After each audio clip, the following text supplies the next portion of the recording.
Everyone wants to be the main character, but what if the story isn't even real? Main character syndrome told us to reclaim our lives, to romanticize the ordinary, to put ourselves first. But somewhere between the viral TikToks and the curated routines, it became something else. Another performance, another filter, another mask.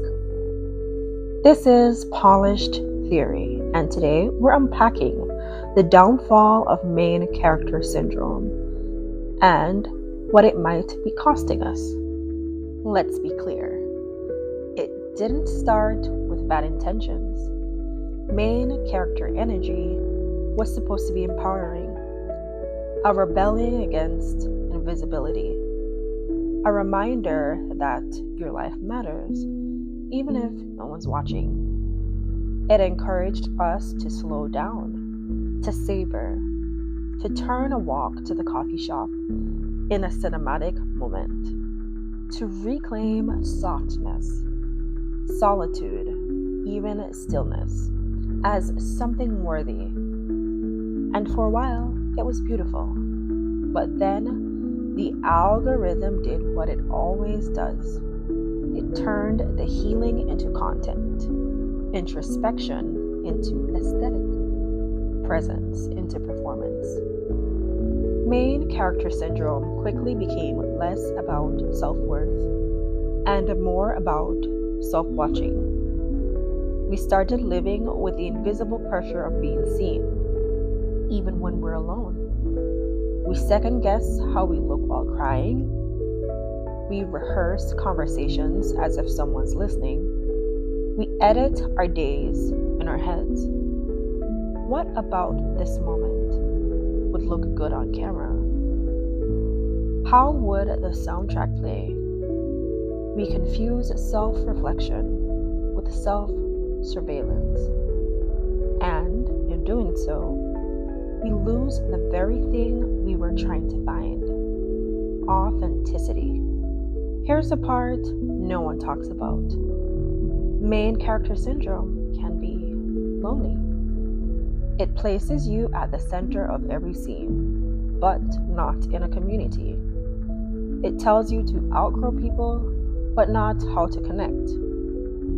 It praises independence, but sometimes forgets that humans need mirrors, not just followers. The truth is, not every moment is meant to be witnessed. Some of the best chapters happen quietly, privately, without a ring light, without a montage, just you becoming. There's also a darker side to main character energy, especially for women. The pressure to be interesting, aesthetic, unbothered, and emotionally fluent all at once.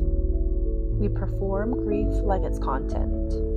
We post vulnerability on cue.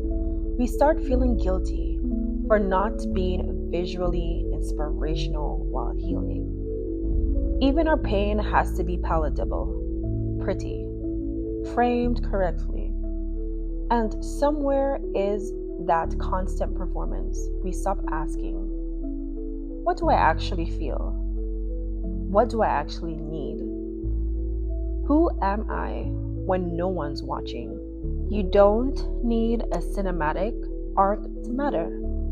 You don't need to glow up in public to be valid. You don't need to turn your healing into a highlight reel. Maybe the most powerful main character move is choosing presence over performance, softness over spectacle, and truth over trend. Being the main character isn't about the spotlight, it's about agency, self-trust, living your story, even if no one claps at the end of the scene. This is Polished Theory, where we trade pressure for peace and perfection for presence. If this video reminded you to slow down or unperform, leave a comment below. What part of your story are you reclaiming, even quietly? And if you are ready for more quiet power, subscribe and stay tuned for what's next.